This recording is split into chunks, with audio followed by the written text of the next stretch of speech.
እንደ ኢትዮጵያ እኔ ላውራ የአዲስ አበባ ልጅም ስለሆንኩ አማራም ነኝ። ግን በአማራነቱ ልተውና በኢትዮጵያዊነት እናወራ።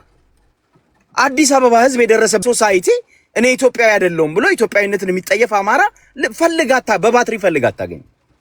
አየ የናንተ መመጻደቅን ያስጠላ እጅጅ ነው የሚለኝ።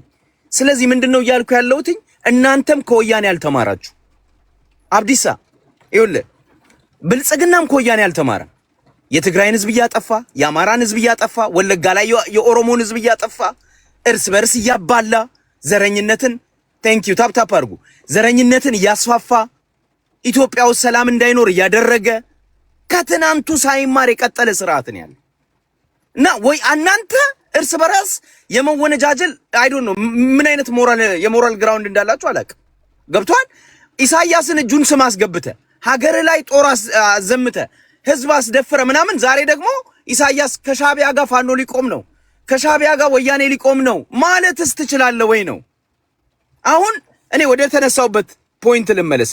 ከወያኔ ልጆች ጋር ነበረ ምን ወያየው የነበረው የአማራ ጥላቻ ኢትዮጵያ ጥላቻ እና አቦይ ስብሐት ሲያንጸባርቁ እንደነበረ ይሆኔ እሱ ነበር አለም ፖይንታችን። እንደዛ ላይ ልመለስና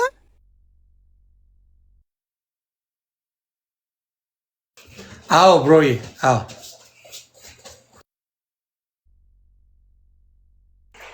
ምን አይሰማም አዲስ የሆነ ነገር ገጥሞታል ይመስለኛል። ይሆን አዲስ አለ እኔ ለቀጥልለት አዲስ እስኪመጣ ትችላለህ።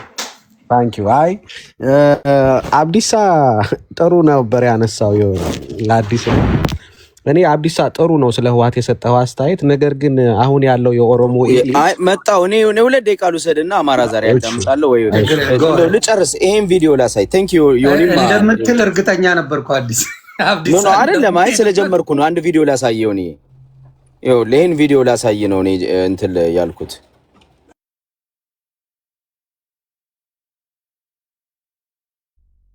ሁሌ ከሀሜት አትወጣም እንደ አንተ ደግሞ እንደ ራስን ነገር ለማውራት ዮኒ በትልቁ አድርገኝ እስኪ አንዴ። አረበ 68 ማኒፌስቶ 68 ታረመ ቆያኔ ኮንትራክት ይተናል ነው ያከስልሽ በኋላ ይወጣም ቢሆን ባይ ዘ ዌይ እነ ሸገር ጁንታ የሚያዳምጡት ዋና የመረጃ ምንጫቸው ኢትዮ ፎረም ነው። እኔም ይገርሙኛል፣ በጣም ይገርማል። ኢሳትን እየረገሙ ኢትዮ ትርሲክትን እየረገሙ የወያኔ ቃፈ ቀላጤ ሆነው ኢትዮ ፎረምን ማዳመጥ ምን ይባላል? እነሱ ሲያዳምጡ ትክክል ይሆናል። አየ እኛ ኢሳትን ካዳመጥን ደግሞ ፕሮፓጋንዳ ነው፣ የትግራይ ጥላቻ ነው። አብሮይስ እነዚህ ሰዎች ጋር ባይ ዘ ዌይ መግባባታችን ከወያኔ ደጋፊና ከብልጽግና ደጋፊዎች ጋር በምንም ኢሎጂካል ናቸው፣ ምክንያታዊ አይደሉም። በጣም ዘረኞች ናቸው፣ በጣም ጨፍጫፊዎች ናቸው። በምክንያት አያምኑም፣ በመረጃ አያምኑም እና መግባባት በጣም ይከብዳል።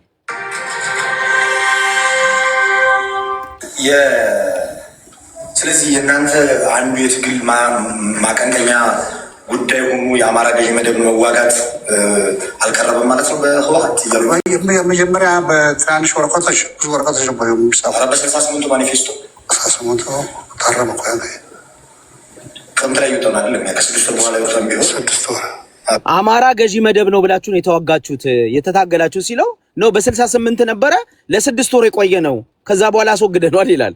አቦይ ስብሐት ነው እንግዲህ የሚያወራው አዳምጠው። ከዛ በኋላ ቢሆን የአማራ ገዢ መደብን የጨቋኝና በዝባዥ አድርጋችሁ ነው የተነሳችሁት። እሱም በተለያዩ ቃለ መጠይቆች የገዢ መደቦችን እንደተዋጋችሁ ሲገልጹ ነበረ። የኔ ጥያቄ የአማራ ገዢ መደብ የሚባል ነበር? ራሱን አማራ ነኝ ያለ ገዢ መደብ ስልጣን ላይ ነበር? ኦኬ አዲስ አበባ የነበረ መንግስት ማለት ኮር የንጉሳዊ ስርዓቱ ነው ወይስ የደርግ ነው? የደርግ ነው ያልከኛው። አሁን እናንተ የአማራ ገዢ መደብ ነው የምትሉት። ኦኬ የትኛውን እንደሆነ ግልጽ አይደለም። የንጉሳዊ ስርዓቱ ላይ ያለው ይኸውልህ ዮኒ እንደው ቪዲዮውን የ13 ደቂቃ ነው። እኔ 13 ደቂቃ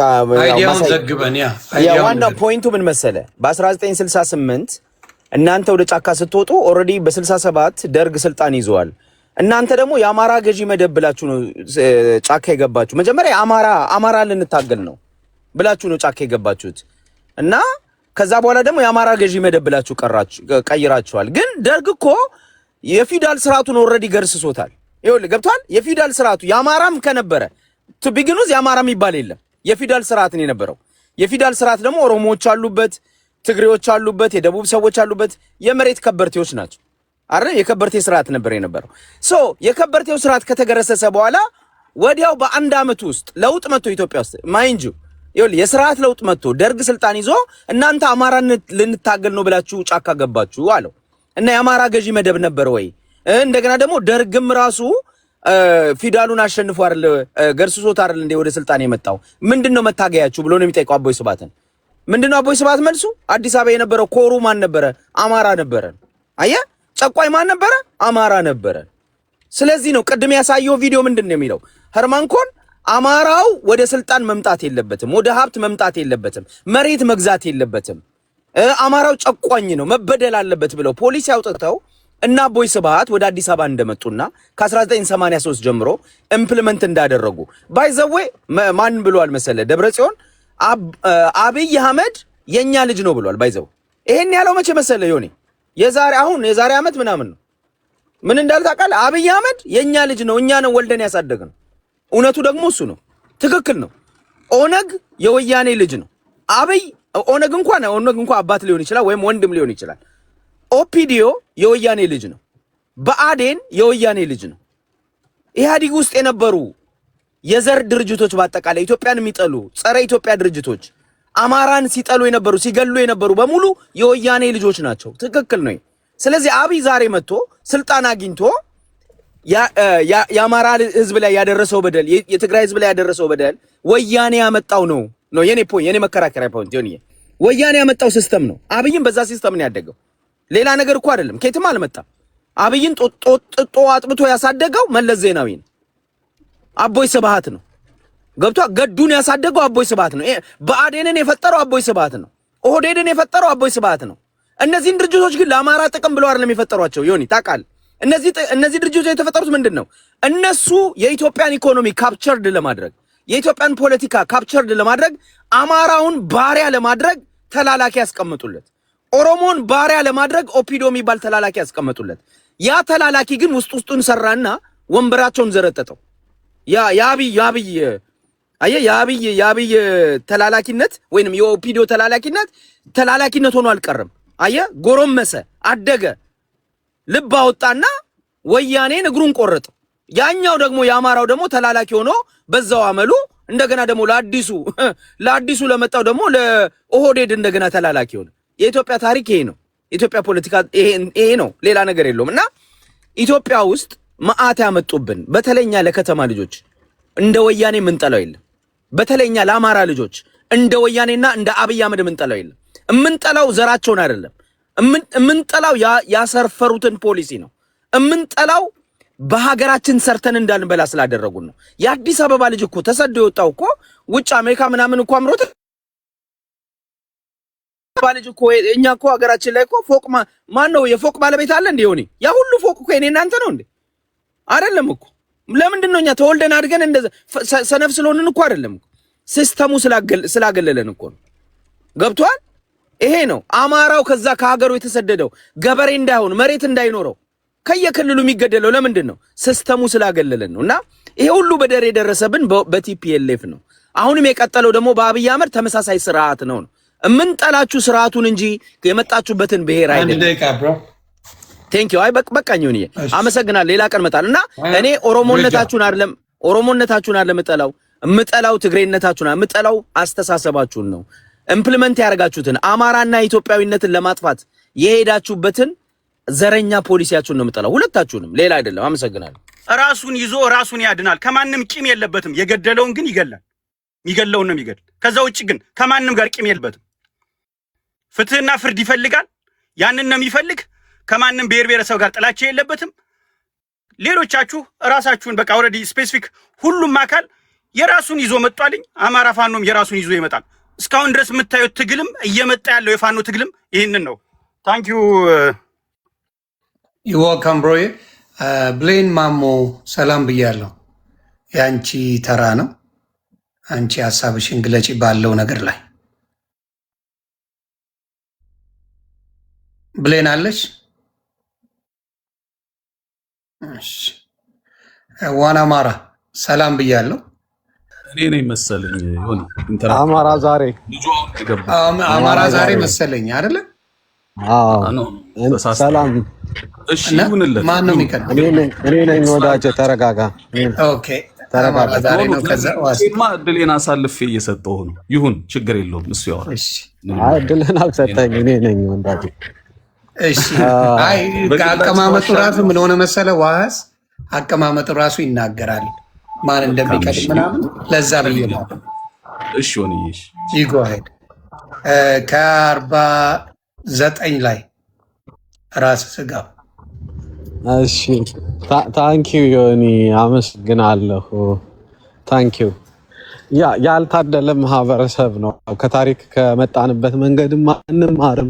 ዛሬም የብሌም ሽፍቲንግ ፖለቲካ የቂምና ለነገ ደግሞ ለሌላ ሞት የሚያዘጋጅ ፖለቲካ ነው።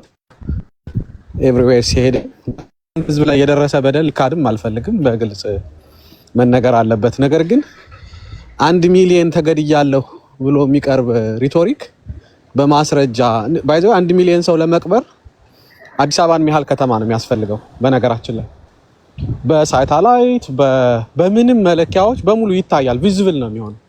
እንደዚህ አይነት 1000 ሰው ባይዘው አንድ ገጠር ውስጥ የምታዩትን ገበያ ያክላል። ጥሩ የከተማ ገበያ 3000 ሰው 4000 ሰው ነው የሚይዘው።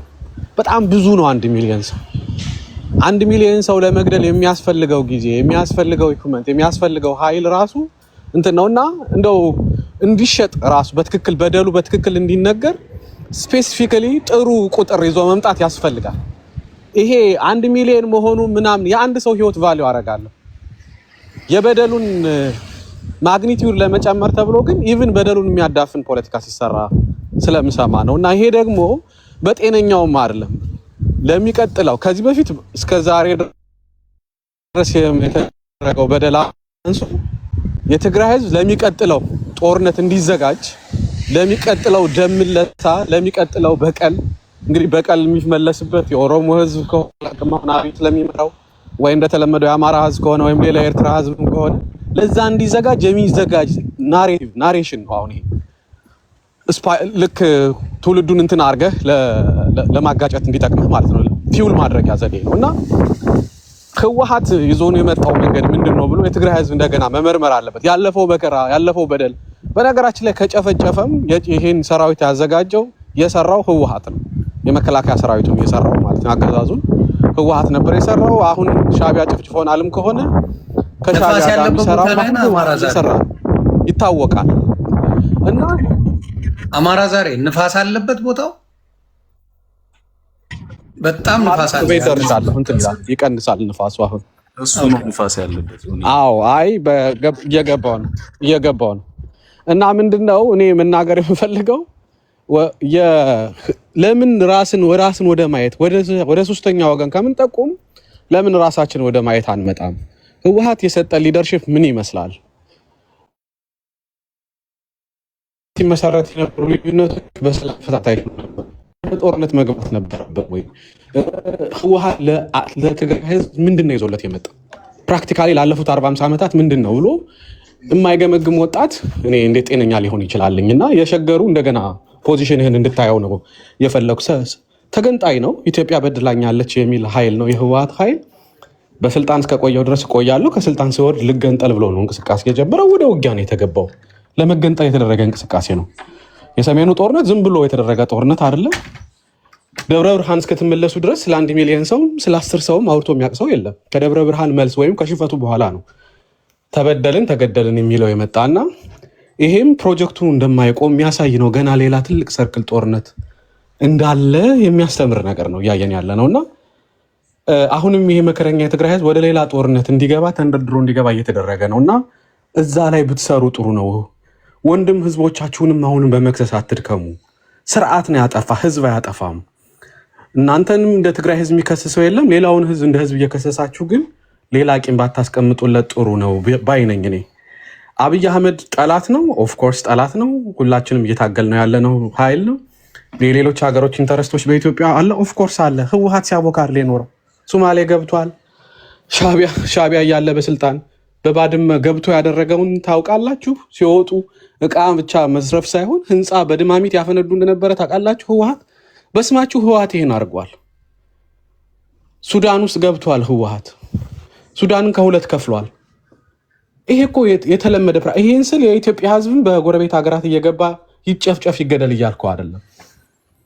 እንደገና መሪዎቻችን እንያቸው። እንደገና ቂም አናትርፍ። ተማርን የምንል ሰዎች ኢትዮጵያን ያለው ሀብት በቂ ነው፣ ሀገሩ ሰፊ ነው፣ በጋራ የምንኖርበት ሩም አለ። ፖለቲካውን ብቻ ነው ማስተካከል የሚጠበቅብን። ነገር ግን አኞዎችን ይዘን አይደለም። ህወሓት የሚባል መጋኛ ከትግራይ ህዝብ ላይ ተነቅሎ መጣል አለበት።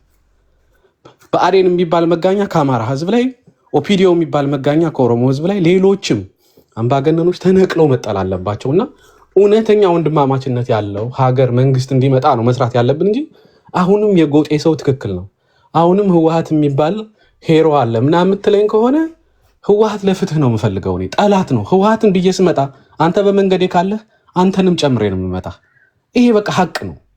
ጠላት ነው ህወሓት፣ ሰፓሬሽኒስት ነው የመጣው። አማራ የሚባል ጨቁኖኛል፣ ስለዚህ ከዚች ሀገር መገንጠል ፈልጋለሁ አለ።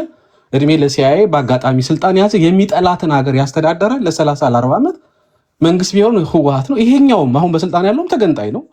ከስልጣን ሲወርዱ የተገንጣዮች ባህሪ ደግሞ መገንጠል ነው። ልክ ከስልጣን ሲወርዱ ተበደልን በማንነታችን ብለው አገሩን ልገንጥለው ለመውጣት ነው የሚሞክሩት። አብይም አሁን ብናሸንፈው የመጨረሻ ሙከራው የሚሆነው ኦሮሚያን ለመገንጠል ነው የሚሰራው። እናውቃለን ህወሓት ያደረገውን ማለት ነው። ስለዚህ የኢትዮጵያም ጠላት ናችሁ፣ የገዛ የህዝባቸውም ጠላት ናቸው። እንደዚህ ሰዎች ህዝባቸውንም አደጋ ውስጥ ነው የሚጥሉት። አላስፈላጊ ትርክት ይሰራሉ። ተጨቁናል፣ ተገላል ይላሉ፣ በስሙ ይገላሉ። ከዛ ደም ሲወራረድ አሁን ሽልድ የሚያደርጉት ያ ሁሉ የትግራይ ወጣት አልቆ ሻዕቢያ ስር ሄዶ የገባው ህወሓት ነው። ብልጽግና ስር ግዶ የገባው ህወሓት ነው። ሪሊ የምትሉት በደል ደርሶ ከሆነ ለፍትህ እንጂ ጥረት መደረግ ያለበት ሂዶ ጠላት ስር መንበርከክ አይደለም መፍትሄ የሚሆነው። ስለዚህ ይሄ የሚወራው ወሬ 1 ሚሊዮን የሚለው በደሉ ይዳፈን፣ የትግራይ ህዝብ ተበድሏል፣ የኔ የጦር ወንጀል ተፈጽሞበታል ብዬ አምናለሁ። በደሉ ይዳፈን ሳይሆን ይሄ 1 ሚሊዮን የገደሉ እነገሌ ናቸው፣ ስለዚህ ለሚመጣው ዙር ደም መፋሰስ ተዘጋጅ ከሆነ ተብሎ እየተነገረ ያለው የትግራይ ህዝብ በዚያ አትራፊ አይሆንም። ለፍትህ የሚበቁ ኃይሎች ለፍትህ ይብቁ። በደል የፈጸሙ በሁሉም ህዝብ ላይ በደል ፈጽመዋል። ኢንክሉዲንግ ህወሓት ፈጽመዋል፣ ብልጽግና ፈጽመዋል፣ የተወሰኑ ከሻዕቢያም የመጡ ኃይሎች ፈጽመዋል። አይ አግሪ ዊዝ ዳት። በአዴን ውስጥ ያሉ ኃይሎች ፈጽመዋል፣ ኦፒዲዮ ውስጥ ያሉ ኃይሎች ፈጽመዋል። እነዚህ ለፍትህ እናቅርብ ነው እንጂ መባል ጨርሻለሁ። ዮኒ ታንክ ዩ ይዋቅ። ይኸው ወንድማችን ቆይ አሜን ከአንቺ በፊት እኔ 5 ደቂቃ ምናምን አልቆይም። 1 ደቂቃ በቂ እና ስራ ወይ የእሱ ተራ ነው። እናቱ ይቅርታ፣ ከሱ በኋላ እንደ እሱ ተራ እኔ ብዙም መልካም። በጣም አመሰግናለሁ እድሉን ስለሰጠኝ። ሆኔ በዚህ አጋጣሚ በግል ማውቃለሁ በቪዲዮ ስላልወጣው ነው እንደ ቤተሰብም ነን በሚለው ያ ምንድነው እኔ ብዙ ነገሮችን ሰምቻለሁ። ገሚሱ ዝም ብሎ የመንደር የጨዋታ ማሞቂያ ወሬ ነው ብዬ ነው የምወስደው። አንዳንዶቹን ግን መናገር ፈልጋለሁ፣ መመለስ ፈልጋለሁ። ይሄን ስል ዊዝ ኦል ሪስፔክት ነው ማለት ክብር ካለመስጠት የመነጨ ሳይሆን ሀሳቡን በምን መልኩ እንዳየሁት ግንዛቤ ውስጥ እንዲገባ ነው። ሳሳጥረው ከኋላ ተነስቼ ነው የማወራው። ቅድም የትግራይ ፖለቲከኞች ዞሮ ዞሮ ከትግራይ ነው የወጡት የሚል ነገር አዲስ ወንድማችን አንስቶ ነበር። እውነት ነው፣ ከትግራይ ነው የወጡት። የሰሩት ስህተት፣ ጥፋት ይኖራል። እኔ አም ኖት ፖለቲሽያን፣ ግን ውጭ ሆኖ እንደሚያይ አንድ የሲቪል ማህበረሰብ ውስጥ እንደኖረ ሰው የምገነዘበው ነገር አለ። ባይዘዌ አም ትግራያን፣ የትግራይ ተወላጅ፣ ትግራይ ውስጥ የተወለድኩ ባልሆንም አዲስ አበባ ተወልጄ ያደግኩ ነኝ። ሁልጊዜ ገንጣይ አስገንጣይ የሚል ነገር የሚያነሱት ነገር አለ። በጣም የሚገርመኝ ጭቆና፣ ሁለት አይነት ጭቆና ነበር ቲፒኤልኤፍ መነሻ አድርጎ የያዘው። ሌሎች አጋር ድርጅቶችም የብሔርና የመደብ ጭቆና የሚባል፣ እኔ እዛ ውስጥ ብዙ መግባት አልፈልግም። ከኋላ ግን ለመጀመር ገንጣይ አስገንጣይ የሚለው ኤርትራን እውነት ቲፒኤልኤፍ ከሆነ ያስገነጠለው ወደቡንም ጭምር ቲፒኤልኤፍ ከሆነ ያስገነጠለው የኤርትራን ሀገርነትም ቲፒኤልኤፍ ከሆነ በግድ ከኢትዮጵያ ውስጥ ከካርታ እንድትፋቅ ያደረገው። እንደዛ ከሆነ እኛ በጣሊያን ተገዝተን ነበር ማለት ነው።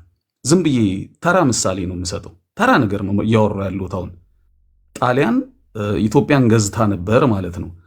አሁን ታሪክም ስናነሳው በ1952 እንደ ነጮች አቆጣጠር፣ በፈረንጆች አቆጣጠር ኤርትራ በኮንፌዴሬሽን ከኢትዮጵያ ጋር እንድትቀላቀልበት የሆነበት ሁኔታ ነው ያለው።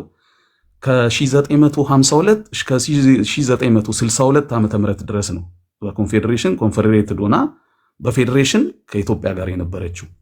ከዛ በ1962 ዓ.ም ፌዴሬሽኑ እንትኑ ፈረሰ። ከዛ ደርግ ሚሊተሪ ጁንታ የሚባለው ወይም ሶሻሊስት ነው፣ ኮማንድ ኢኮኖሚስት ነው። በወቅቱ የነበረውን አሰላለፍ ሊሆን ይችላል ይህን ሊያደርገው የቻለው፣ እሱ ውስጥ አልገባም።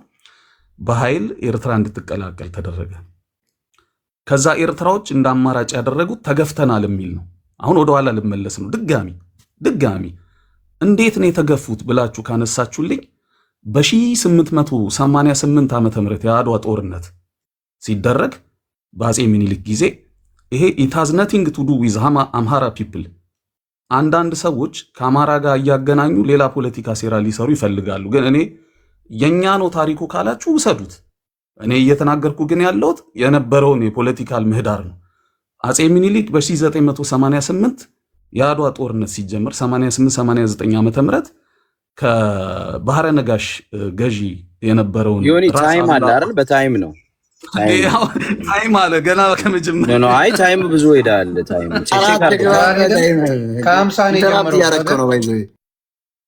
ከ50 ጀምሮ አይ ሪማይንደር ነው። እሺ ቀጥል።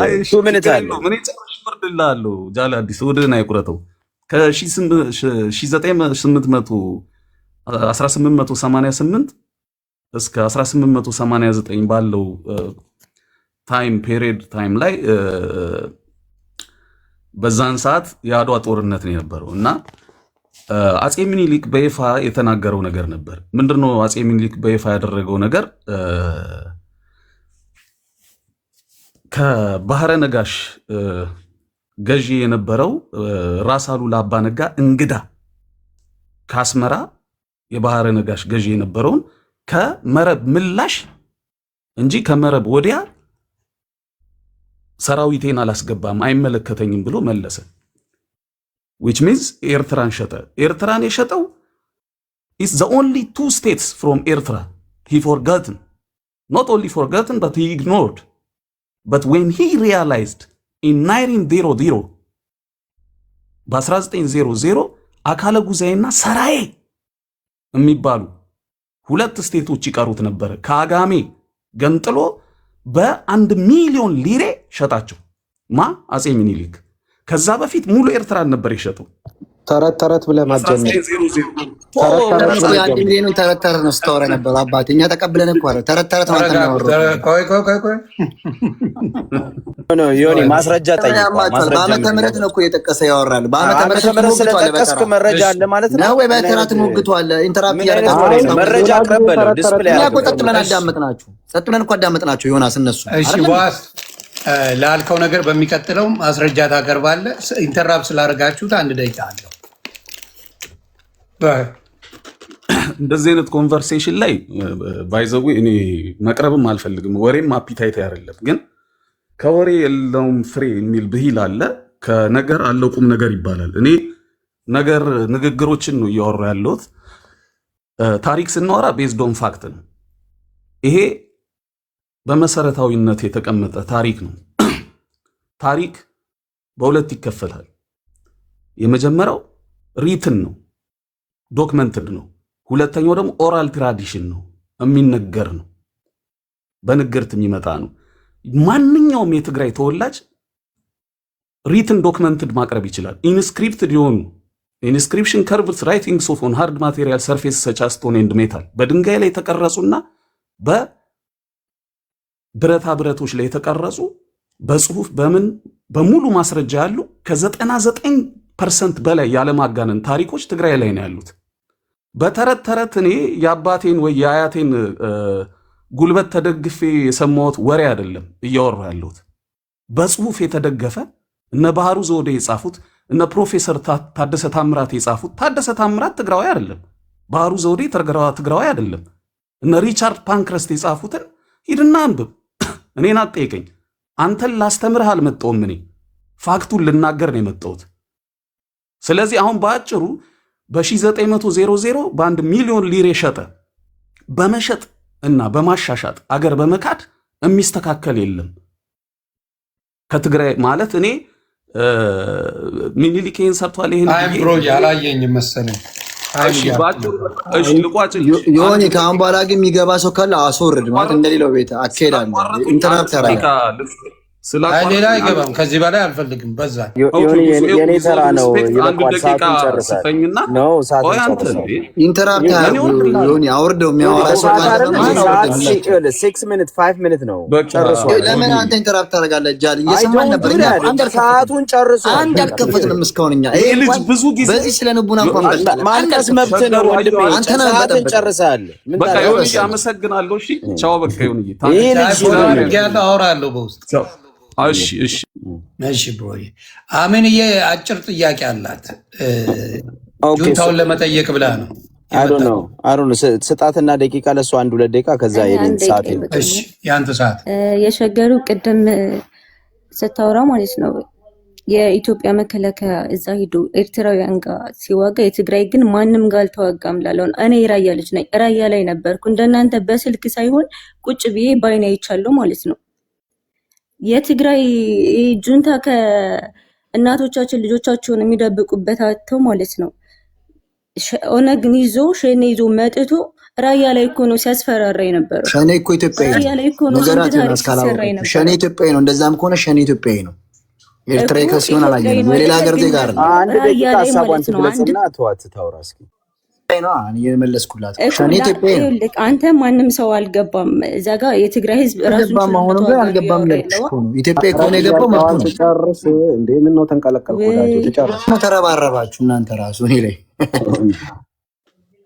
ሸገሩ እያለ ያለው ምን መሰላችሁ? ኢትዮጵያዊ ናት። ኢትዮጵያ ለኢትዮጵያዊ ከተጣላ ተጣልተዋል እያለ ነው። ኢትዮጵያ ለኢትዮጵያ ማለት ነው። ይሁን የዛኔ ኦሮሞም ይሁን አማራም ይሁን ከትግራይ ልጆች ራሱ መከላከያ ውስጥ ሆነው ሲዋጉ የነበሩ ልጆች አሉ። ራሱን ጁንታን ሲዋጉ የነበረ ከኦሮሞም አሉ። የአማራ ልጆች ሆነውም የተዋጉ አሉ። ግን ደግሞ እውነታው ግን በዛን ሰዓት ጁንታ ሲዋጋ ኦነግ አማራን እንደሚፈልገውና ጸብ እንዳለበት እያወቀ ነው ራያ ላይ ስንት ታሪክ የተሰራው ማለት ነው። እመቤቴን ቱቦ ውስጥ እስከ መደበቅ ደርሰናል። ለዛውም በምናቃቸው ዮናስ አስረዳት። አልገባትም። እኔ ሐሳብ መሰለኝ የውጭ ዜጋ ነው ያልኩት። ገብቶኛል ያልከው ማለት ነው። እዛ ጋር የኢትዮጵያ መከላከያ ሂዶ ኤርትራዊ ጋር ሆኖ ትግራይን እንደተዋጋ ነው ያወራው ማለት ነው። እኔ ገብቶኛል። ከዛ ይልቅንስ ደግሞ የትግራይ ህዝብ እንግዲህ ራያ ላይ ለዛውም ጎረቤት ማለት ነው አብሮ ያደገ የተዋለደ ስንት መስዋዕትነት ስንት ጉርብትና ያለበት ህዝብ ላይ ብዙ ነገር ደርሷል። ፋኖ አልወጋንም እንደ ከመከላከያ ጋር ነው እህታችን ልጠይቅሽና ፋኖም እኮ ተናለኛል በጎረቤት ሆነን አብይን አምኑ ራሳቸውን ተጸጽተው እኮ የተናገሩ ነው እንደ ደጓ እንዳርጋቸው አይደል? እንደዛ እኮ ይሄንን መምዘዝ አልፈለኛ ያለው በጎረቤት አይደል? ፋኖ እኮ ፋኖ የእርስ በርስ ጦርነት ላይ መታረቅ እንችላለን። ገባሽ? አይ ያልተደረገ ማለት ነው። አንድ ጁንታ አስታርቃት ምን መሰለሽ አሜን አሁን እያወራን ያለ ነው ከሌላ ሀገር መጥቶ የራሱ ሀገር የራሱ ነገር ያለው መጥቶ እንዴት የራስን ወንድም ይወጋል? እርስ በራስማ እንደተጋደልን ኖረናል። እርስ በራስ እኮ አይደለም ይሁን ይሄ እኮ እነሱ ሁለቱ ኦነግም ይሁን ጁንታ በዛን ሰዓት ኦነግ ኢትዮጵያዊ ነው እናቱ አሁንም አልሰማችም። አይ እንኳን ነው እያወራችን አይደለም ዮኒ ህወሓት እኮ ዙሪያ ጎረቤቱን እኮ ሲወጋ የኖረው በስልጣን እያለ እኮ ህወሓት አንዳለን በመረጃ አንደርስታንድ ግን ኢትዮጵያ ለኢትዮጵያ ነው እያለ እኔ እዚህ ጋራ የታችን አንዴ አማራ ዛሬ አንዳንዴ ኃጢአትን መቀበል ማሪፍ ነው። የሸገር ጁንታ አይደለም የሸገር አንተ ጥላቻ ነው ችግር ነው። በመጣባለን በጣም የልጅቷ ነገር እኔም ታይም አለ ያንተን ታይም እንዳይሻሙብን አንደርስታንድ ግን እዚህ ጋር ሎጂካል የሆነ ነገር እናንሳ። እኔ እኮ ይኸውልህ የውጭ መንግስት መጥቶ ኤርትራ ቢወጋኝ እኮ ነው ያልናደድም። ወያኔ መጥቶ አማራ ክልል ምንድነው ያደርገው? ክሊኒክ ነው ያፈረሰው፣ ሴቶች ነው የደፈረው፣ ከብቶች ሁሉ በጥይት ነው የገደለው። እኔ ወንድሜ ሲገለኝ ነው ሞር የሚያመኝ እንጂ የውጭ ዜጋማ ሊገለኝ ነው የመጣው። ኤርትራ ቢገለኝና ቢያጠፋኝ እኮ አሊስት የውጭ ዜጋ ነው። አብረን የኖርን አንድ ጊዜ አዳምጥ። ይኸውልህ ልጅቷ የምትለው ትክክል እኮ ነው። ልጅቷን ስሟት የምታወራውን አዳምጠኝ። እዛ ነበርኩ እያለች ነው የእሷን በደል ያየችው አይውትነስ ገባኝ እኮ እንደ ኢትዮጵያውያን በአሁኑ ሰዓት እኮ ጦርነት ላይ ነን። ገባን። እሱን ምን እያልኩ መሰለ አሁንም ዲፋይን ይደረግ ኢትዮጵያውያን ለኢትዮጵያውያን። አሁን ለምሳሌ ፋኖች በደንብ ተኩሰው የትግራይ ልጁን ገለዋል። እነሱም ደግሞ የአማራ ልጆች ገለዋል። ዮኒ በጣም ይቅርታ፣ አይ ቲንክ አንተም እየተናገርክ ነው፣ የሸገር ጁንታም እየተናገረ ነው። ላይክ ገዱን ምሳሌ ያጋጭ ፋኖ በዛ ሰዓት የአማራ ሚኒሻና ነው የነበረ እንጂ የባዴን ሚኒሻና የአማራ ሚኒሻ ነው። የአማራ ሚኒሻ በሚለው እንውሰደው። አዎ ፋኖ በሚለው ነው ማለት አዎ ፋኖ በሚለው አጥንተናታ እያለ ያለው አሁን ልጅቷ ያመጣችው ፖይንት ምንም ከዚህ ጋር የሚያገናኘው አይደለም። ፋኖ ስለነበረ ነው። እኔ አንዴ እናት አንዴ የትግራይ ህዝብ ሲዋጋ ብቻውን ነው የተዋጋው ላለው ነው መልስ የሰጠሁት ማለት ነው። ብቻውን ያልኩሽ አንቺ ደግሞ ለዛ ኤቪደንስ ካቀረብሽ እየነገርኩሽ ነው እኮ እኔ እኮ ባወራሽ ለብቻው አይደል የተዋጋው? ማን ነበረው አብሮት? ማን አብሮት አይደል? እስቲ ንገሪ ከሪ ብለሽ አይ ታስረዳኝ። እሷ ማን ነው ህዋትን አግዞ ኢትዮጵያ ላይ 2013 ማለት ነው 2013 አሜን። አንዴ ማን ነው ህዋትን አግዞ ኢትዮጵያ ላይ ከሌላ መጥቶ ያገዘው? ኦነግ ሸኔ እኔ ራሱን አያግዝም።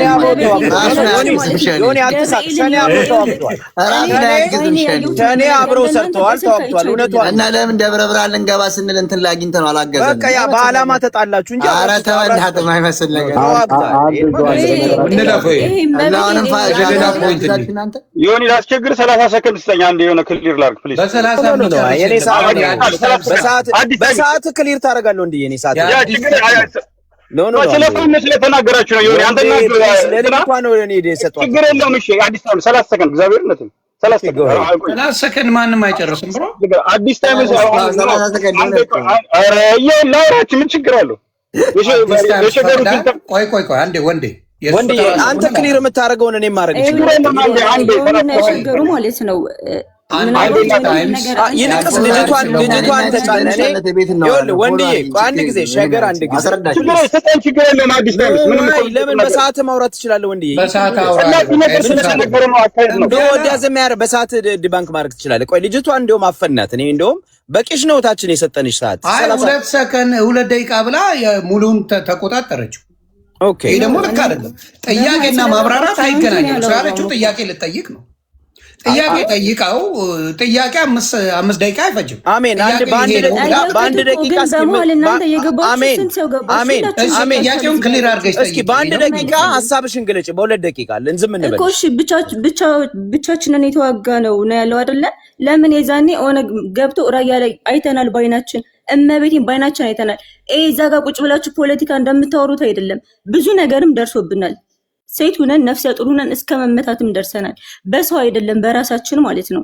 ብቻቸውን ነው የተዋጉት ላለው መልስ ይስጠኝ። እሺ ብቻችን እንደው ተዋጋልን ገር ሲጀምር እኛና ኦነግ የሚያገናኘን ቦርደር ልክ የአማራ ክልል ላይ እሱ ገብቶ ስለነበረ ማዋሳኝ የኦሮሚያና የአማራ አዋሳኝ ጠየቅሽ ነው እና ጠየቀሽ እኮ መስማት ነው። ከዛ ከጣመሽ ትወስጃለሽ፣ ካልጣመሽ ደግሞ ትወርጃለሽ። እንደዛ ከሆነ ክርክር ነው የሚሆነው። እኔ እያልኩሽ ያለሁት በባዕድ ሀገር ነው ገብቶ የተጨፈጨፈው የትግራይ ህዝብ ብቻ ነው። በታሪክም ኢትዮጵያ ውስጥ የለም። ይሄ ጨለማ ታሪካችን ነው ብሎ ገዱ እንቀበለዋለን ብሎ አንቺ አረሽኝ አረሚት አርባ አንተም በእናትህ ኧረ ኪዳነ ምሕረት እነዚህ ሰዎች እኔ ሳወራ እኮ ስታወሩ እኮ በጣም የእናንተ ወሬ ውሸት ስለሆነ አልገባባችሁ። እኔ ሳወራ እውነት ስለሆነ እኮ ነው የምትመልሱልኝ ያላችሁ። ላወራ የሚታርገው ስለዚህ እያልንሽ ያለ ነው የአዲስ ታይም ሰዓት አልሻማም። እኔ በሰዓቴ መልስልሻለሁ። ግን የምልሽ ምንድን ነው በባዕድ ሀገርና በእርስ በርስ ጦርነት ያለን ሁሌም ስንገዳደል ነበር። ስለዚህ ግብፅ ትግባ ታዲያ። እንደዚህ ከሆነ እኮ ኖርማል ነው። ግብፅ ከገባች ዮኒ ትግባና ችግር የለውም። ያልተረዳኸው አንድ ነገር አለ። አንተ እዚህ ጋር ምን አለ መሰለህ ጃልመሮ ስትራቴጂ ጃልመሮና ጻድቃን ቆይ እነግርሃለሁ ብዙ ስለ ጦር እንደሚውት አድርግ በተሰቀለው እኔ በኋላ መልስላታ የአዲስን እንትን ላልወስድ ዮኒ ሲጨርስ ገባ አዲስ አውራ ጃል አዲስ ሙለሯ አንዴ ኧረ አንዴ በመድኃኒዓለም እንዴ ጃል አዲስ ዮኒ ምንድነው ነገሩ? እኔ ከኛ ውስጥ ያለች አንድ ሴት ልጅ ነች። በዛ ላይ ደግሞ እዛ ራያ ላይ ዊትነስ ነበርኩኝ። ቆይ ኖ ምን ደቂቃ ተወስድ ሄል ነው አትወስድም። ምንም አይነት ደቂቃ አትወስድም። ነው አትወስድም። ለምን የምትወስደው? ደፋር ነህ በጣም። እኔ ስገባ ለምን ያመሃል አንተ? ቆይ ኧረ እኔ ምንም I don't even know you brother። አላውቅህም እስከ ጭራሽ። ባይሆን ጁንታውን አውቀዋለሁ። አንተ በምን ሳላውቅ ነው እንደ የምፈራ? ከሞ አንድ ጊዜ እኔ ነኝ ተረኛ። ዮኒ አስከብር ቤት ዮኒ አንድ ሰከንድ ኖ አይ ምንም ሰከንድ ሙሌ ኖ ምንም ሰከንድ ትራፊ ሰከንድ አይሰጥም። This is not fair። ወንድ ያለ አማራ ዛሬ ያለ ጁንቶ አለ። ቀጥሎ ነው የአዲስ ታይምስ ነው። አዲስ ታይምስ 6 ደቂቃውን ጨርስ። ከዛ እሱ ጁንታ ነው። እኔን በትልቁ አድርገኝ ዮኒ፣ በትልቁ አድርገኝ እኔ በትልቁ አድርገኝ። አንድ ሰከንድ ጥያቄ ልጠይቅህ ፈልጌ ነው። አንድ ሰከንድ አንተን በትንሽ በትልቁ እኮ ነው። ጥያቄ አልፈልግም አለ እኮ ዋህስ። በቃ ጥያቄ ልጠይቀው እሱ ይጨርስ። እኔ ጥያቄ አልፈልግም ዮኒ እምቢ አለ እኮ። መብቱ አይደል እንደ የእሱ ሰዓት ነው። አልሰጥም አንድ ሰከንድ ካለ መብቱ ነው፣ የእሱ ሰዓት ነው። ዲሞክራሲ እንነጋገር እንጂ ፋሚሊ። ቴንክ ዩ አዲስ ታይምስ ጎ ሄድ ይታያል በደንብ። ይሄን ቪዲዮ ስሙ። A cruel dictator. He was. But in talking to me, he was just a nice guy. Okay, he tried to connect with you. Yeah, that's right. And he even sent me on a little vacation. There's a resort not far from Addis. There's a resort. Sodere or? Yeah, one of them. Okay. Spend a weekend, at my expense. Okay. So he wanted to be free. But actually, he did not want peace. Okay. He was looking for because he's a military guy. Yeah, he was looking for a replacement for Russia. He's talking about መንግስቱ ኃይለማርያም። ከዚህ በኋላ ስለመለስ ያወራል፣ ስለ አማራና ስለመለስ ያወራል። አዳምጡት። የዛኔ 1991 ወያኔና ሻቢያን አዲስ አበባ ያስገባው ሰው ይሄ ነው። የአሜሪካ አምባሳደር ነበር። አዳምጥ። I want somebody else to keep giving me arms so I can continue fighting the rebels. We found that out very early. We didn't talk to him about it, but we knew. And his substitute for the Soviets was Israel. So he said he started making nice to the Israel, started sending the falashas a little bit at a time. And the Israelis were saying, well, maybe we should help him. But we said, no, you give him some small arms. He wanted weapons of mass destruction so he could defeat the rebels. So we said to the Israelis, let's keep him happy, but give him a little bit. And he actually bought some weapons of mass destruction from Chile, because in those days they had Pinochet, the dictator of Chile. Yeah. He was willing to sell cluster bombs. So we were very busy trying to keep weapons away from Mengistu without ending the negotiation. So it ended up, so fortunately, the army stopped fighting. Basically, that's how the war ended, really. So the question is, what do we do after the war? Well, Mella said we're going to have democracy and all that. I remember there were demonstrations in front of my office in Washington saying that I made a big mistake by not forcing. So do you think you made a mistake? Or? Well, we didn't have the power to tell Mellish, you must do this and you must do that. We were saying, we want you to have a democratic system. We hope you'll do it. And he said, yes, I will, and all that sort of thing. One thing, Ambassador, you remember last time we had conference about the Ethio-Eritrean relations on October 18, 2015. You were one of the speakers, and Ambassador Kasa Kabeda, you know him very well. He said that you shared with him what Meles said about making Ethiopia democratic. Yes. He said that Meles feared that if he open up and become democratic, the elites are Amhara. So he feared that they may take power, and again there will be in power and they will be in charge. So he didn't want to give democracy because he was afraid of Amhara's elite. Do you remember that conversation with Ambassador Kasa Kabeda? Yes, well, actually, I had a conversation with Mellish himself after 1993, when President Clinton came in. I left government and I went to work for the World Bank. Okay. So I was going frequently to Addis for conferences. So I would meet with Mellish, and I once talked to him about land reform. I said, why can't the farmers own the land? because when they own the land, they can go to the bank and borrow money and improve it. Exactly. They could buy machines. They own the land, so they take care of it. He says, no, they don't own it, but they have it for the lifetime, and they can give it to their children. But they don't own it. So I say, why don't you let them own it? Because then they can improve it. Yeah. He says, yes, but if we let them own it, the Amharas will come in and buy it. And they buy it very cheap. And then the Amharas will be in power again. He says, under Mengistu, the Amharas control. You see? Your brand is special. ሰዓቱን ጨርሷል። 13 ኖ አይ ወንድሜ አይ ይሄ ሐሳቤን ልጨርስ። ምን አገባኝ ታሰማህ እኮ ቪዲዮን ያሳዩት ዮኒ እኔ 30 ሰከንድ ነው ያቀረበው 30 ቴንክ ዩ ዮኒ ያ መረጃውን ደግሞ በስሱ ኤክስፕሌን ማድረግ አለበት ኤግዛክትሊ ቴንክ ዩ አሁን አየህ ፈስ ያለበት ዝላ አይችልም ነው አየህ ኢትዮጵያ ውስጥ የተደረገው ጭቆና ይሄ ነው ዮኒ አንድ ምን አለ መሰለ ይኸውልህ ኢትዮጵያ ውስጥ ኢምፕሊመንት የተደረገው ፖሊሲ አማራ ደሃ እንዲሆን አየው ላንድ ኦነርሺፕ በቃ ዲሞክራሲ አምጦ ሲባል አማራ እንግዲህ አማራ ችሎታ አለው አማራ ገንዘብ አለው መሬት ይገዛል እና እንደገና ስልጣን ላይ ይመጣል ብሎ ፖሊሲ ይሰራ ነበር ማ ወያኔ መሬቱን ይነጥቀው ነበር ከከተማ ያባረው ነበር ላንድ ኦነርሺፕ ፖሊሲ እንኳን ሲወጣ በኢትዮጵያ ውስጥ ፖሊሲ ሲወጣ they make sure አማራ የሚጎዳበትን they make sure አማራ ተጠቃሚ የማይሆንበትን ፖሊሲ ሲያደርጉ እንደነበረ ሄርማን ኮን አናገርኩት ይላል ቁጭ ብዬ ኦኬ እናንተ ደርግን የታገላችሁት አይደለም ደርግ ጨቋኝ ነው ደርግ ሶሻሊስት ነው ኢኮኖሚ አይፈቅድም ኢኮኖሚ ሲስተሙ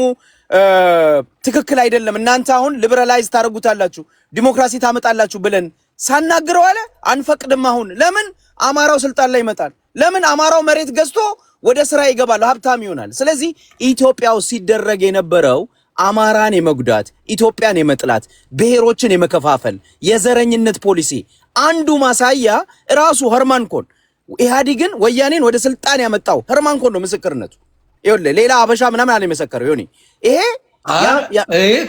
ከባድ ፖይንት ነው የአሜሪካ አምባሳደር እኮ ነው አማራ መሬት አሁን እንዴት ነው ዲባንክ የሚያደርገው ጁንታ ነው አሁን ጥያቄ ኤግዛክትሊ አሁን ይሄ ነው ይሄ አሁን በግልጽ ያለው እኔ ልተርጉመው በደንብ ለሌላዎቹ ምንድነው ያለው አማራ የመሬት ኦውን እንዲያደርግ አንፈቅድነትም ማንፈቅድለት ምክንያት ባለሀብቶች ስለሆኑ በቺፕ ይገዙትና መሬቱን ለዘሮቻቸው ያስተላልፉና ፓወር ኦን ስለሚያደርጉ ይሄንን መፍቀድ የለብንም በጭራሽ መልሰው ቴክ ኦቨር ያደርጋሉ ነው እያለ ያለው እነሱን ያስቀመጠው ይሄ ነጩ ማለት ነው ስለዚህ ያንን ዲባንክ ማድረግ በጣም ይከብዳል ይኸውልህ የኢኮኖሚክ ሲስተሙን ፍሪ ኢኮኖሚ ነው የሚባለው ይኸውልህ ፍሪ አሁን አሜሪካን ሀገር ገበሬው መሬት ኦን ያደርጋል ላንድ ኦነርሺፕ እዚህ ሀገር አለ አይደል እሱማ ገባኝ አሁን እንዴት ነው ይሄንን ተናግረህ ቁጭ አድርገው በቃ ይሄንን እኮ ነው ይሄንን ብታደርጉ ዲሞክራሲ ይስፋፋል ገበሬው መሬት ባለቤት ይሆናል እየሸጠ ደግሞ ወደ ሌላ ነገር ወደ ኢንዱስትሪ ምናምን ይቀያይረዋል ህዝብ ነፃ ገበያን ይለማመዳል ሀገር ታድጋለች ብሎ ይጠይቋል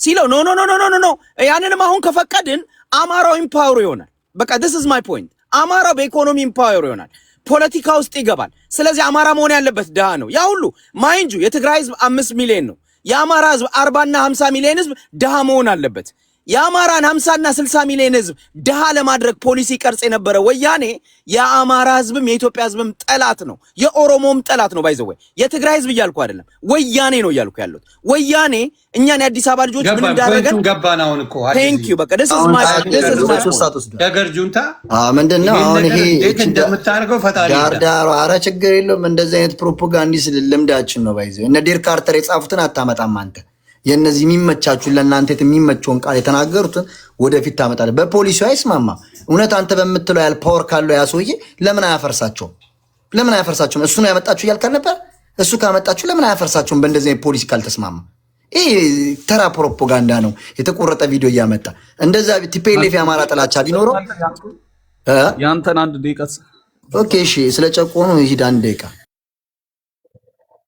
እሱ ሰጥቶኛል የሱ ነው ግን እኔ ጥያቄ ስላለኝ እኔ ዲባንክ ምን ያደርግነን ነው ፕሮፓጋንዳ የሚሰራው የነጭ ምን አገባው ምን አግብቶ ፕሮፓጋንዳ የሚሰራው አማራ አይደለም ነጭ አማራ ነው ያገባው ልነግርህ ነው እሺ ጎ ሄድ እኮ አይደለም ልክ እንቁላል ሲቀቀልለትና ትኩስ የፂም መላጫ ውሃ ሲቀርብለት ስለነበረ የሱ ውለታ ይዟቸው ነው አጭሩ መልስ ሌላው አይፈራም ሙሶሊኒ ተብሎ የተጨፈረለት የለው እንዴ? ሌላው ነገር የአማራ ጥላቻ ቢኖርበት ህወሓት ስፔሲፊካሊ ህወሓት ነው የምለው። እኔ የትግራይ ቤተሰብ ያለኝ አዲስ አበባ ተወልጄ ያደግኩ የትግራይ ቤተሰብ ያለኝ ልጅ ነኝ።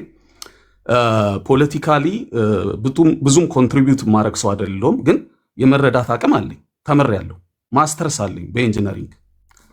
ምንም ችግር የለውም መናገር ካስፈለገ ብዬ ነው። ፖለቲካ ውስጥ የለውም ለማለት ነው። ኢንጂነሪንግ እና ፖለቲካ ለየቅል ናቸው።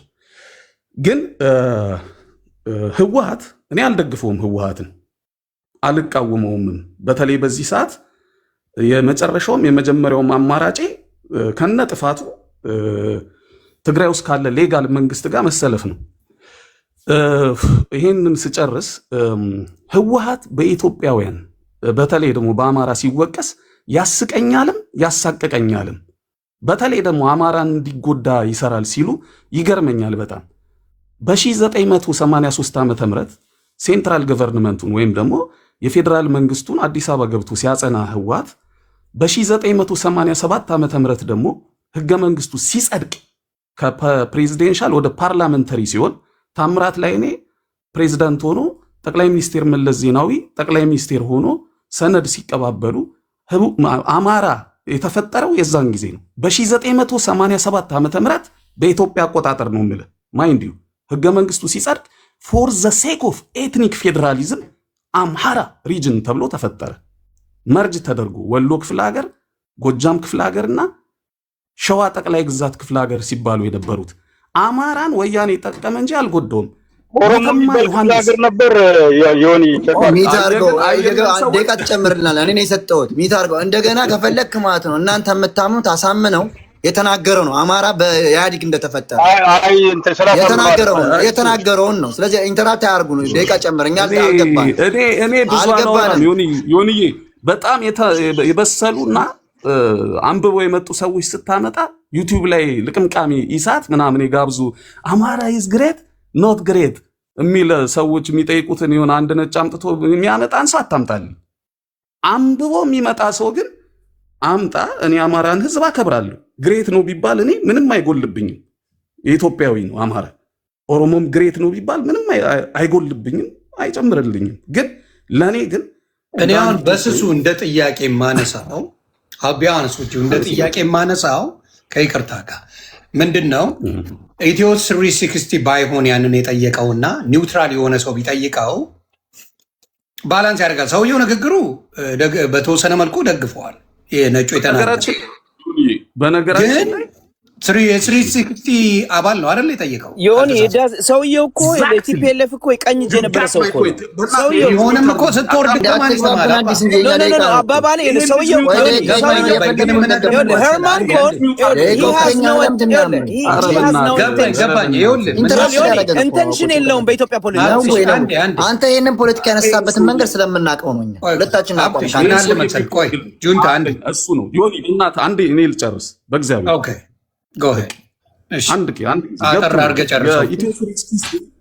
ልክ ነህ። ኢትዮ 360 የኢሳት ርዝራዦች ናቸው። ያው እነሱ ባይጠይቁት እኔ በጣም ይገርመኛል። አሁን ኢትዮ ፎረምን ቁጭ ብለው እያዳመጡ ኢትዮ ፎረምን የወያኔን ፕሮፓጋንዳ አሁን አንቀበልም።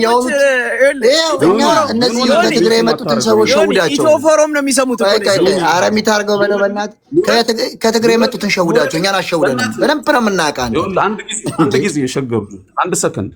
ሌላው ስለ ፖለቲካ መሰለኝ እየተነሳ ያለው ደስ ይላል። ጥብስ ጨዋታ ነው። ዮኒ ማኛ እንደሚለው ጥብስ። አሜሪካ ጂኦፖለቲክስ ኢንተረስት ነው ያላት። 27 ዓመት እናንተ ዘሶኮልድ ህወሓት ወያኔ መራሽ ኢህአዴግ የምትሉት ሰርቫይቭ ያደረገው ፒስ ኤንድ ሴኩሪቲ ለአሜሪካ ስለተመቻት ነው። በምስራቅ አፍሪካ ላይ አልሸባብና አልቃይዳ በሶማሌ በሞያሌ በዛም በየመን የሚመጡ አሸባሪዎችን ቀጥ አድርጎ ስለያዘ በአፍሪካ በሰላም በማስከበር አንደኛ ነበር የኢትዮጵያ መከላከያ ሰራዊት። እናንተ ወያኔ መራሽ የምትሉት በዓለም 4ኛ ነበር። ለዛ ነው ሰርቫይቭ ያደረገው እንጂ የፖሊሲ ልዩነት አላቸው። አሜሪካ ኒዮ ሊበራል ፖለቲካል ኢኮኖሚ ስርዓት በአፍሪካ ላይ ዘርግታ ስትመዘብር ነው የኖረችው የአፍሪካን ሀገራት። ኢትዮጵያን ግን ያን ማድረግ አልቻለችም። ቅድም ሸገሩ ጁንታ ያቀረበው ወርልድ ኢኮኖሚክ ፎረም ላይ መለስ ዜናዊ ገትሩ ሲሞግታቸው የነበረው እነሱ ኒዮሊበራል ፖለቲካል ኢኮኖሚክ ስርዓት እንዲኖር ነው የሚፈልጉት። ኤሽያ ታይፕ ፖለቲካል ኢኮኖሚ ነው ወይም ደግሞ ልማታዊ መንግስት አብዮታዊ ዴሞክራሲ ብሎ ልማታዊ መንግስት ነው ያደረገው። ኤሽያ ታይፕ ነው የነበረው።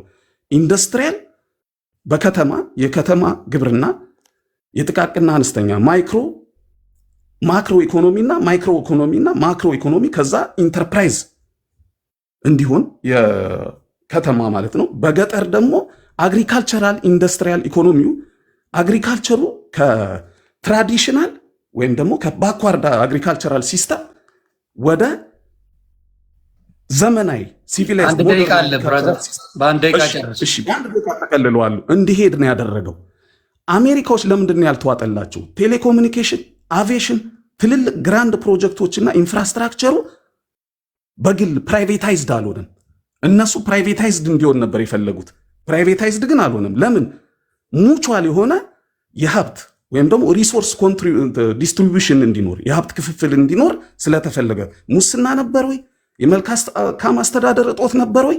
እሱ እንደተጠበቀ ሆኖ ግን ኢትዮጵያ ግን የወርልድ ኢኮኖሚ ኢንፍሌሽን ሲኖር ወርልድ በኢኮኖሚ ኢንፍሌሽን ስትመታ ኢትዮጵያ ሰርቫይቭ አድርጋ ነበር።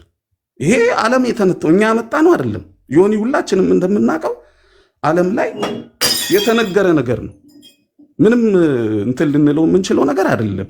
ስለዚህ መጨረሻ ላይ ኮንስፓይሬሲ ቲዮሪ ሰርተው ጊዜውን ላለመዋጀት አጠር አድርጌ ስናገር ኢህአዴግ እንዲወርድ ተፈለገ። ጊዜውን ጠብቀው አወረዱት። ይሄ አሁን የመጣው ሰውዬ ያንን ያደረገላቸው ተመቻቸው።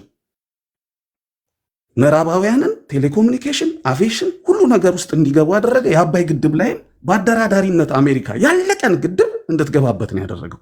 ስለዚህ አሁን ይሄ ሰውዬ ጦርነቱን በአጭር ጊዜ ጨርሳሉ ብሎ ጀመረው የመሰላቸው ህወሓት ግብጾችን 18 ጊዜ ትግራይ ቀጥቅጣ ስላባረረችና የዘላለም ጠላት ስለሆነ ግብጾችን 18 ጊዜ በራስ አሉላ አባነጋ እንግዳና በአፄ ዮሐንስ ወይም ደግሞ ካሳ ምርጫ በሱ ቀጥቅጣ ስላባረረች የባትል ፊልዶቹን መናገር አልፈልግም ጊዜውን ላለመውሰድ እና በራሱ በመለስ ዜናዊ በትግራይ ተወላጅ ትንሽም ዮናስ አዲስ ቪዲዮን እየከፈተ ነው።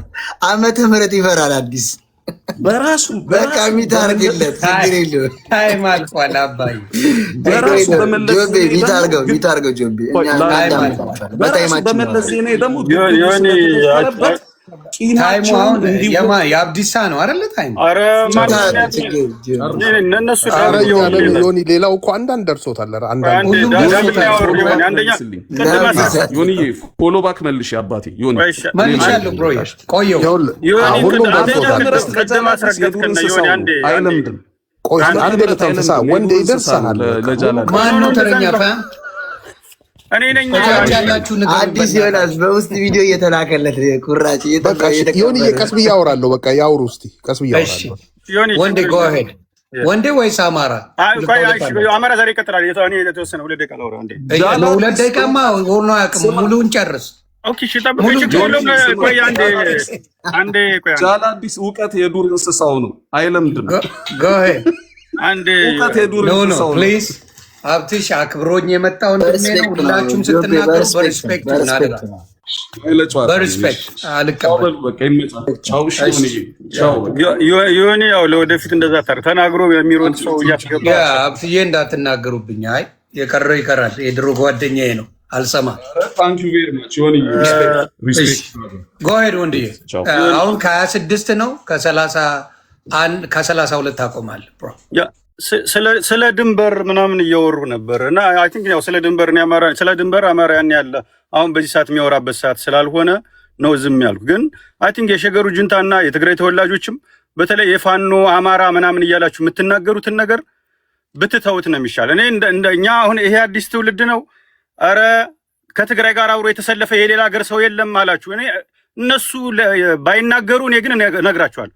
ሱዳን አብራ ተሰልፋ ነው አማራን የጨፈጨፈች። እኔ ኢትዮጵያን ጨፈጨፍ አይደለም አማራን ነው ስፔሲፊክ አድርጎ ቦታው እንዲወሰድ እንዲጨፈጨፍ ያደረገ ከሱዳን ጋር አብሮ ሆኖ ህወሓት ነው ይሄን ያደረገ እኔ የሆነ ብዙ ርቀት መሄድ ያልፈለኩ ለዛ ነው። በተቻላችሁ አቅም ስለ ፋኖ ስለ አማራ ማውራት ተውና ይህን ማለት በኢትዮጵያ የተደበቀውን ሁሉ አመጣችሁ ለአማራ ለጥፋችሁ ወደኛ አታምጡት። ፋኖ ምንም ነገር አላደረገም። የነበረ ሚኒሻ ነው። የብአዴን ሚኒሻን የነበረ የብአዴን ሚኒሻ አሁንም ከፋኖ ጋር እየተዋጋ ነው ያለ። ምንም ነገር ያላደረገን አመጣችሁ በመክሰስ ለእናንተ ኢኩቫለንት መስሪያ ማድረግ ይሄ ልክ አይደለም። ይህንን ነገር ተውት። በተለይ የትግራይ ተወላጅ ነው የምትሉ ሰዎች ፋኖ አማራ ምናምን የምትሉትን ነገር አቁሙ። የለም በቃ ከሱዳን ጋር አብሮ ተሰልፎ ነው እንትን ያደረገ። ከኤርትራ ጋር ብትሉ አትጥሩት። ፋኖ አማራ እያላችሁ አትጥሩ። ከማን የጨፈጨፋችሁት እናንተ ናችሁ። ስጨፈጨፉት ተከላክሏል። ህቤቱን የመጣህበት ፋኖ አልሄደም። ሂዷል ካልክ ደግሞ በወቅቱ በነበረው የቲፒኤልኤፍ ኃይል እንደነበረ የብአዴን ኃይል ነበረ። ከሱ ጋር ነው የተዋጋችሁ። እንደ ህዝብ የአማራ ህዝብ ላይ ላይክ እንዲህ አይነት የሌለ ነገር ስዕል እየሳላችሁ ምንም የሌለ ነገር ከፋኖ ላይ አትደፍድፉም። እንዲህ አይነት ነገር ስለ ድንበር ስለምትወሩ ነው። በቃ የአማራ ብሔርተኝነት ስለ ድንበር አሁን በዚህ ሰዓት የሚያወራበት ምናምን ነገር የለውም። ነገር ግን መጣችሁ ገብታችሁ ስትጨፈጭፉ መልሷችኋል። ፋኖ የሚባል በወቅቱ የነበረው የተደራጀው ሚኒሻን የነበረ አማራ ዛሬ ቀጥል ስራ ላይ ስለሆንኩ ነው። ዮኒ የወንድየንም ሰዓት ጨምረህ ትሰጠኛለህ። ረጅም ሰዓት ነው ያወሩ፣ አልጨረሰም ወንድዬ። እሱ 4 አለው የአንተ አንድ ላይ 9 ደቂቃ። ታንኪዩ። አንዳንድ ሰዎች የተረት ተረት ማስተርስ ዲግሪ ያላቸው የፖለቲካ እውቀት የለንም ካሉ ያው የላቸውምም፣ ባያወሩ ይመረጣል። እና ታሪክ ደግሞ ዝም ብሎ ከየእንትኑ አይነጠቅም፣ አይጠቀስም። ካለ ከፋክት ከተጻፈ ነገር እንጂ ዝም ብለህ የአጥንት ስብራትህን ለማከምም አምጥተህ እንትን አትለውም። እና የጣሊያን ባንዲራ ያዥ የነበሩ ሰዎች በነገራችን ላይ ቅድም ሲወራ መታለፍ ስለሌለበት 2 ጊዜ የባህረ ነጋሽ ገዢውን ራስ አሉላ አባ ነጋን ያሰሯቸው አፄ ዮሐንስ ናቸው፣ ጦርነት እንዳትገጥም ብለው። እኔ መጽሐፎቹንም መጥቀስ እችላለሁ አስፈላጊ ከሆነ፣ በእንግሊዝኛም በአማርኛም የተጻፉ መጽሐፎች አሉ። እና እንጂ አፄ ምኒልክ አይደሉ ተደረገ ያለውንም ትሪቲ አንድም መጽሐፍ ላይ አታገኙትም። ተረት ተረትን ያወራን። በእርግጥ ፖለቲካ አላቅም የሚል ሰው ለምን ፖለቲካ እንደሚያወራም አይገባኝም። እና በተረት ተረት ማስተርስ ካላችሁ እዛ ላይ እንትን በሉት። ሌላው ሲነሳ የሰማሁት የአማራ ኃይሎች አጥቅተውናል የሚል የሻዕቢያ ወዳጅ የነበረው ላለፉት 50 ዓመታት ኢትዮጵያ ውስጥ ህወሓት ነው። ከጥቅት ትግል ጀምሮ ማለት ነው ከሻዕቢያ ጋር የሰራው። ከሻዕቢያ ጋር ብቻ ሳይሆን ከፓሌስቲን ሊብሬሽን ፍሮንት ሳይቀር ከኢትዮጵያ ጠላቶች ጋር ከግብጽ ጀምሮ የግብጽ መንግስት ያሰለጠነው የግብጽ መንግስት ስፖንሰር አድርጎት ፒኤልኦ ነው ያሰለጠነው ሻዕቢያን። ከሻዕቢያ ከዛ ኦነግን ህወሓትን የፈጠረው ሻዕቢያ ከሻዕቢያ ጋር የተሰጠ ስምሪት ነው ይሄ ስምሪት ማለት ነው። አዲስ አበባ ገብታችሁ የካዳችሁትን ሻዕቢያ ጦርነት ከፈታችሁበት። ጦርነት ከፍታችሁ ብቻ ሳይሆን የተመለሳችሁ ንብረቱን ዘርፋችሁ አውድማችሁ በስሙ በኢትዮጵያ የመከላከያ ሰራዊት ስም ተጠቅማችሁ ከተሞች በፈንጅ እንዲወድሙ ተደርገው ነው የተመለሱት። ሲመለሱ ሰው በቀል ነው የተደረገው፣ መልስ ነው የተሰጠው። አሁን ሻዕቢያ የሰጠው መልስ ነው። እኔን አይመለከተኝም፣ ባይደረግ ጥሩ ነው የትግራይ ህዝባችን ስለሆነ። ነገር ግን በጣም ጀኒውን መንግስት እንደነበረ የመለስ ዜናዊ መንግስት አድርገው ሲያቀርቡ ቅድም እየሳኩ ነበር። ሊትራሊ የዌስት ተላላኪ ነው የነበረው። አሁን ኤርትራ ላለፉት 30 ዓመታት ድንጋይ ውስጥ እንደሚኖር ማህበረሰብ የኤርትራ ህዝብ እንዲኖር የተደረገው መለስ ዜናዊ በተላላኪነቱ ባተረፈው ሌጋሲ ተጠቅሞ ኤርትራን ከዌስት ነጥሏት ነበር። ተላላኪ ሶማሌ ይላላክ ነበር፣ በኢትዮጵያውያን ደም ሱዳን ውስጥ ይላላክ ነበር። ይሄን ያደረገው መለስ ዜናዊ ነው። ለአሜሪካ ነበር አልሻባብ የሚዋጋው። ከሱ በላይ ተላላኪ ነበር እንዴ? ዌስቶች እኮ አውጥተው አድቮኬት የሚያደርጉ በየፎረሙ የሚጋብዙ ተላላኪ ከሆንክ ብቻ ነው። ኢኮኖሚክ ፎረም ላይ ይቀርብ የነበረው የነሱ አፍ ስለነበር ነው፣ የነሱ ልሳን ስለነበር ነው። የህዳሴ ግድብም እንዴት እንደተጀመረ ማውራት ካለብን ማውራት እንችላለን። ግብጽ ውስጥ በተነሳ ሪዮታ ዓለም ግብጽ ውስጥ ሙስሊም ብራዘርሁድ የሚባል ኃይል ስለተነሳ እሱ ደግሞ ለአሜሪካኖችና ለእስራኤሎች መታዘዝ ስላልቻለ መለስ ተላላኪነቱን ተጠቅመው አባይን ኮንትሮል ካረግን ግብጽ ውስጥ ያለውን መንግስት ደካማ እናስመስለዋለን በሚል አመጽ ለማስነሳት የተሰጠ ነው። ፋይናንስ የተደረገው በእስራኤል ባንኮች ጣሊያን ውስጥ በተቋቋመ በጀርባ በነሱ በኮንትራክተሮች ምናምን የተሰራ ስራ ነው። ዲቴሉን ለአገር ስለማይጠቅም ይሄ የኛን ሀገር ጥቅም አሳልፎ ስለሚሰጥ እንጂ ዲቴሉን ማውራት እችላለሁ ኢንቮልቨር ስለነበርኩ በግድቡ ጥናት ወቅት። ስለዚህ ተውት እሱን። ተላላኪነት አንደኛ እንቁላል ቀቃይ ማን እንደነበረ ያው ሙት አይወቀስም በባህላችን የመለስ ዜናዊ መንግስት እንደነበረ ብዙ ማስረጃ ማቅረብ ይቻላል። ኢቭን ኢትዮጵያን ወደ ስትይዙ በተላላኪነት ነው የመጣው ማለት ግብጽ ነች ፋይናንስ ታደርገው የነበረው ሲአይኤ ነው። ይሄ ሰውዬ ቅድም አዲስ ታይምስ ያቀረበው ሰውዬ ባይዘው ያቀረበው ነጥብ ተሳስተን ነበር ይላል። ሪግሬት አድርጌዋለሁ። ተሳስተን ነበር። መለስን ይሄን አርግ አታርግ ማለት አንችልም ነበር። ዲሞክራቱን እሺ ይለናል፣ ግን ይሄን አርግ አታርግ የማለት ሌቨሬጅ ጉልበቱ አልነበረንም ነው የሚለው እና ሪግሬት ራሱ አሜሪካኖቹ እንዳረጉት እዛ ላይ ይናገራልና ይሄ ሲደረግ አማራን የማግለል በፖሊሲ ደረጃ አማራን የማግለል ስራ ሲሰራ ነው የኖረው። ይሄን ዳኛ ለትግራይ ህዝብ አሳልፈን አልሰጠንም። የትግራይ ህዝብ ነው ማወራረድ ያለበት ብለን አናምንም። የአማራው ኃይልም አሁን በነበረው ጦርነት ውስጥ የነበረው ተሳትፎ ራሱን የመከላከል ነው። ውጊያውን ያረጋችሁት እኮ 3 ወር ብቻ እኮ ነው ትግራይ ውስጥ የተደረገው። ቀሪው 2 ዓመት አማራ ክልል ውስጥ ነው የተደረገው። ህዝብ ሲወጋ ደግሞ ራሱን ይከላከላል። ተከላክሏል። በወልቃይት አማራን ተጨፈጭፉ ነበር፣ በራያ አማራን ተጨፈጭፉ ነበር። የሚጨፈጭፈው ህወሓት ነው፣ የትግራይ ህዝብ አይደለም። ህወሓትን ተከላክለናል፣ ደግመንም እናረጋዋለን። አሁንም መከላከል ካለብን ህዝባችን ላይ ውጊያ ቢከፈት ራሳችን ለመከላከል እንገደዳለን። ይሄ ተፈጥሯዊ ነው። በተረፈ ጅብ በማያውቁት ሀገር ሂዶ ቆርበት አንጥፉልኛል እንደተባለው ባለፉት 30-40 ዓመታት ምንም ኃጢአት እንደሌለባችሁ ህገ መንግስት አጽድቀን አማራን ሰጠነው ሪኮግኒሽን ምናምን ይሄ ተራ ተረት ስለሚሆን የሚሻለው እኔ እናንተም በሆን ብልጥ ሰው በህወሓት ኃጢአት የትግራይ ህዝብ እንዳይከሰስ ራሴን ከህወሓት ነው ምነጥለው። እኔ በብአዴን ኃጢአት የአማራ ህዝብ እንዲከሰስ ስለማልፈልግ ብአዴንን ጠላት ነው ብዬ ነው የመጣሁት። እናንተ የምታተርፉት ህወሓት የሚባል ሙትቻ አንሶ የትግራይ ህዝብ ከነበረው ከኢትዮጵያ ማዕከላዊነት አንሶ አሁን ባይዘው በኢትዮጵያ ውስጥ ምንም ወሳኝ ያልሆነ ኃይል ተራ ኃይል ከዚህ በኋላ ምንም አይነት ኢንተረስቱን ከሌሎች ህዝቦች ጋር ካልቆመ በስተቀር ማስጠበቅ የማይችል ተራ ኃይል ሆኗል። ይሄ ሀቅ ነው። ከቁጥርም ካየነው፣ ከፖለቲካ ኃይልም ካየነው፣ ከሚሊተሪ ኃይልም ካየነው ከዚህ በኋላ ከትግራይ ኮረብታዎች ተነስቶ 4 ኪሎን መቆጣጠር የሚችል ኃይል የለም። ተስፋችሁ እውነት እንነጋገር ከተባለ ጎረቤታችሁ አማራ ነው። ከአማራ ጋር በመስራት ብቻ ነው ጥቅማችሁ ልታስከብሩ የምትችሉት። ለምን ካላችሁ በስማችሁ የኦሮሞ ህዝብ ላይ ጄኖሳይድ ተፈጽሟል። የሲዳማ ህዝብ ላይ፣ የሶማሌ ህዝብ ላይ፣ የአማራ ህዝብ ላይ ኢቭን የራሱ የትግራይ ህዝብ ላይ ጄኖሳይድ በስማችሁ ተፈጽሟል። ፈጻሚው ህወሓት። አሁን ካላችሁ የህዝብ ቁጥር፣ አሁን ካላችሁ የፖለቲካ አሰላለፍ፣ አሁን ካላችሁ ጂኦግራፊክ ሎኬሽን አንጻር ከዚህ በኋላ ከትግራይ የኢትዮጵያን ሁኔታ የሚበይን ኃይል መምጣት አይችልም።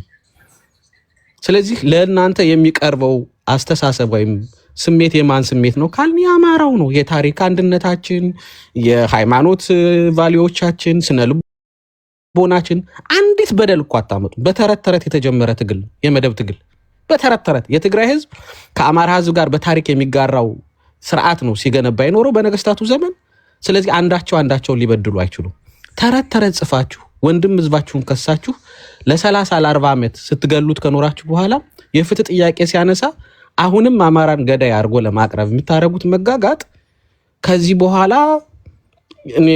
ቀብራችሁን ያፋጽመው ይሆናል። ምንም ይመጣ ነገር የለም። ስለዚህ በጊዜው የምስራቅ አፍሪካን ሁኔታ የሚበይን በነገራችን ላይ በምስራቅ አፍሪካ ፋክት ነው የማወራው። የተማረ የህዝብ ቁጥር አማራ ነው። ሀብት በምስራቅ አፍሪካ ነው እያወራ ያለሁት አማራ ነው። ምንም ማድረግ ስለማይቻል 80% የሀገሪቱ ሀብት ያለው አዲስ አበባ ነው። 80% እዛ ውስጥ የሚኖረው ማህበረሰብ ከ60 እስከ 80% የሚሆነው አማራ ነው። የዲያስፖራ ቁጥር አሁን ኢስት አፍሪካ ላይ አማራ ነው አንደኛ፣ ሁለተኛ ሶማሌ ነው። ስለዚህ ይህን ኃይል አሁን ደግሞ ሚሊተሪ ኃይሉን ካየነው ፋኖ እያንዳንዱ ገበሬን ያስታጠቅ። ይህን ኃይል ወንድም ወዳጅ ነው እንጂ የምታደርገው ጠላት አታረገው መጠቀም ከፈለግ። ይሄ ፋክት ነው እና ብልጦች ሁኑ። አይጠቅምም። ህወሓት ከዚህ በኋላ ደብረጽዮን ከመሃል ተነስቶ የኢትዮጵያን ፖለቲካ ይበይንልናል ብላችሁ የምታስቡ ከሆነ ቅዠት ላይ ናችሁ። ሪያሊቲያችሁ እሺ፣ ታንክ ዩ ዮኒ፣ እያየሁህ ነው። እና ይሄን ቅዠት 40 ዓመት አልነቃችሁም። አሁን ግን ችግር ቀስቅሶ ካነቃችሁ ብዬ ነው። እኔ የተወሰነ የህወሓት እንቁላል ቀቃይ ምናምን ሆኖ መቀጠል የሚፈልግ ሰው ካለ የትግራይን ህዝብ አደጋ ውስጥ ይጥላል እንጂ ምንም እንትን ችግር ከቀሰቀሳችሁና ከገባችሁ ግን ከወንድም የአማራ ህዝብ ጋር ተሰልፋችሁ ከዚህ በኋላ በምትመጣው ኢትዮጵያ እንዳትጠፉ የበደላችሁንም ለፍትህ ለማብቃት የሚረዳ የማይጠላችሁ የሚወዳችሁ ክርስቲያን ሙስሊም ህዝባችሁ የአማራ ህዝብ ነው። ከወንድማችሁ ጋር አቁሙ ባይነኝ። በተረፈ ወደ ብሽሽቁ የምትመጡ ከሆነ ግን ታሪኮቻችሁንም ምናምንም አውጥቶ ልክ እናንተ እንደምታደርጉት ሂሬንዲዘር የወጡ ነገሮችን አውጥተን የትግራይ ህዝብን ክብር በሚመጥን መልኩ መናገር እንችላለን ነው። እኔ ለብሽሽቅ አይደለም፣ ይሁን ብሪጅ ለማድረግ ነው እየሞከርኩ ያለሁት። ታንኪ